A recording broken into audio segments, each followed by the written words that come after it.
नमस्कार किसान भाइयों, मैं हूं शिवम त्रिपाठी और आप देख रहे हैं एग्री किसान चैनल। इस वीडियो के माध्यम से आप सभी को एक ऐसी महत्वाकांक्षी और लाभकारी योजना के बारे में बताना चाहेंगे जिससे हमारे किसान भाई इससे ज़्यादा से ज़्यादा लाभ उठा सकें। इस योजना का नाम है पशुधन बीमा योजना तथा इसका नाम बाद में बदल करके जोखिम प्रबंध योजना कर दिया गया।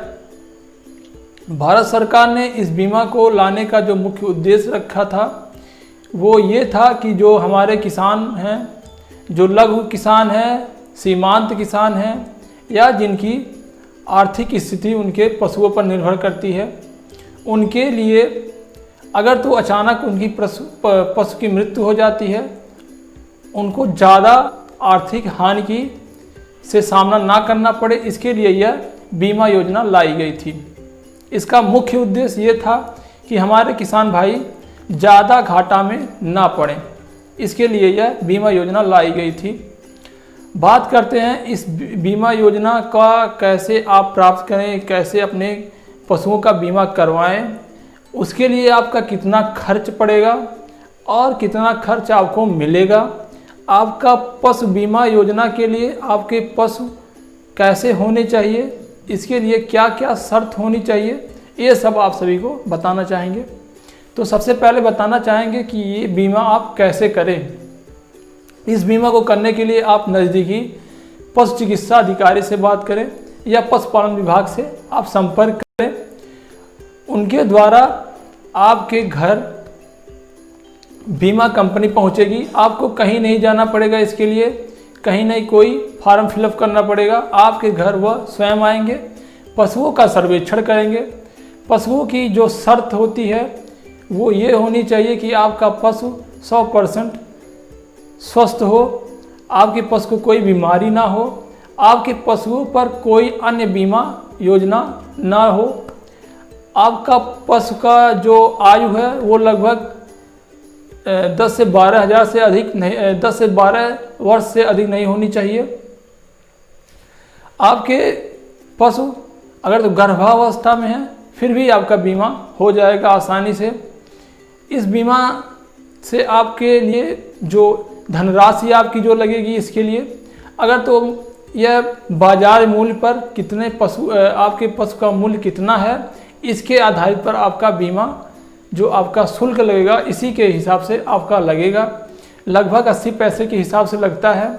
जैसे कि आपकी भैंस का जो मूल्य है अगर तो 50,000 से अधिक है आपके मार्केट में, तो आपका जो मूल्य लगेगा वो 275 रुपये बीमा की राशि आपको देना पड़ेगा। अगर तो आपकी गाय है और 40,000 से नीचे की है तो आपको 225 रुपये का भुगतान करना पड़ेगा बीमा कंपनी को। इस सरकार से अगर तो आप सरकार के द्वारा ये योजना के तहत आप बीमा करवाते हैं गाय या पशुओं का, तो 4% प्रीमियम के साथ GST अलग से लगेगा और इसका जो सारा खर्चा सारा खर्चा नहीं कह सकते, 50% जो है केंद्र सरकार करती है निर्वहन और राज्य सरकार भी इस पर विचार की है और इस पर अपना राय रखी है। वह भी आपको इन 2-3 शर्तों के साथ इसका कुछ % आपको देगी। इसमें शर्त ये है अगर तो आप SC ST हैं या गरीबी रेखा से नीचे हैं तो आपको 90% मुहैया करवाएगा राज्य सरकार। अगर आप जनरल से हैं या OBC से हैं तो 75% की जो वो है वो आपको राज्य सरकार करवाएगी मुहैया।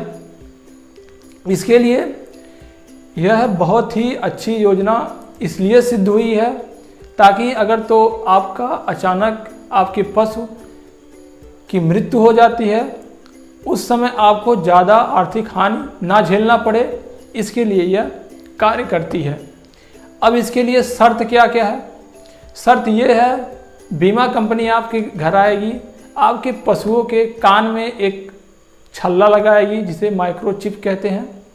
यह माइक्रोचिप का कोई खर्चा नहीं है, लेकिन इसकी रखरखाव की जिम्मेदारी आपकी बनती है। इसका बीमा का जो संचालन होता है वह पशु चिकित्सा बोर्ड द्वारा किया जाता है इसका संचालन। और इन सभी बातों को ध्यान में रखते हुए बीमा कंपनी आपके घर आती है, पशुओं को छल्ला लगाती है और आपको एक नोटबुक देती है जिसमें सारा ब्यौरा दिया रहता है, और एक आपके गाय या पशु, जितने भी गाय या भैंस हैं पशुओं की, आपको फ़ोटो क्लिक करके ले जाती है और आपको अपना नंबर देती है। अगर तो आपके पशु का बीमा योजना अवधि के अंदर आपके पशु की मृत्यु हो जाती है तो सारा पैसा वो आपको वापस दे देगा। लेकिन इसमें भी शर्त हैं कि छल्ला कान में लगा रहना चाहिए। आप पशु की मृत्यु के लगभग 24 घंटा के अंदर आपको बीमा कंपनी के पास फ़ोन करना पड़ेगा। बीमा कंपनी आपके पशु चिकित्सक अधिकारी के साथ आएगी और पूरा जांच करेगी कि पशु की मृत्यु किस प्रकार हुई है। अगर तो पशु शल्य चिकित्सक के दौरान हुई है, पशु बीमार था, इसके कारण हुई है, तो जो दवा का पर्चा है उसको लेगी। यह बीमा योजना को अन्य कोई व्यापारी लाभ ना ले सके, इसीलिए सरकार द्वारा जो लाभार्थी है उसका आधार कार्ड लगता है, यह जरूरी है। पशु की स्वास्थ्य का भी एक प्रपत्र बनता है कि आपका पशु स्वस्थ है। इन सभी जानकारियों के साथ यह बीमा की जाती है। अगर तो आपका पशु मर गया अचानक किसी आपदा से या किसी बीमारी से या किसी एक्सीडेंट या दुर्घटना से, तो आपको 24 घंटे के अंदर फ़ोन करना होगा और बीमा कंपनी आकर के सर्वेक्षण करेगी, मौके का पूरा जायजा करेगी। पशु का पोस्टमार्टम भी कर सकती है। और इन सभी के साथ जो धनराशि है वो आपको 2 महीने के अंदर दे दी जाती है। अब एक सवाल और बनता है कि यह बीमा कितने वर्ष तक की होती है। तो ये 2 प्रकार की बीमा होती है। पहली 1 वर्ष के लिए होती है और दूसरी 3 वर्ष के लिए होती है। उस पर तय ये करता है कि आप कौन सी बीमा करवा रहे हैं, 1 वर्ष वाला या 3 वर्ष वाला। इन सभी के लिए आपको जो बीमा की धनराशि है वो पहले ही हम बता चुके हैं। मार्केट वैल्यू से ही इसका मूल्य निर्धारण किया जाता है कि आपको कितना % देना पड़ेगा, या जितना % आप जिस हिसाब से आप उस बीमा करवाएंगे उसी हिसाब से इसका रिफंड भी होता है, इसका पैसा भी मिलता है। तो उम्मीद करेंगे इस वीडियो से आप ज़रूर प्रभावित होंगे और इससे ज़्यादा से ज़्यादा शेयर करें ताकि जो किसान भाई इससे वंचित रह गए हैं इस जानकारी से उनके पास पहुँचे और यह बीमा ज़रूर करवाएं ताकि आपको ज़्यादा से ज़्यादा हानि ना झेलना पड़े। इसकी अच्छे से जानकारी के लिए आप अपने नज़दीकी पशु चिकित्सक अधिकारी से बात कर सकते हैं या पशु विभाग से। इसकी पूरी जानकारी लेकर के इस बीमा को ज़रूर करवाएं। और अभी तक अगर तो आप वीडियो को लाइक नहीं किए हैं तो लाइक करें, सब्सक्राइब करें। पहली बार आए हैं, आप पहली बार हमारी वीडियो देख रहे हैं तो सब्सक्राइब भी करिए ताकि अगली वीडियो आप तक पहुंच सके। बहुत बहुत धन्यवाद।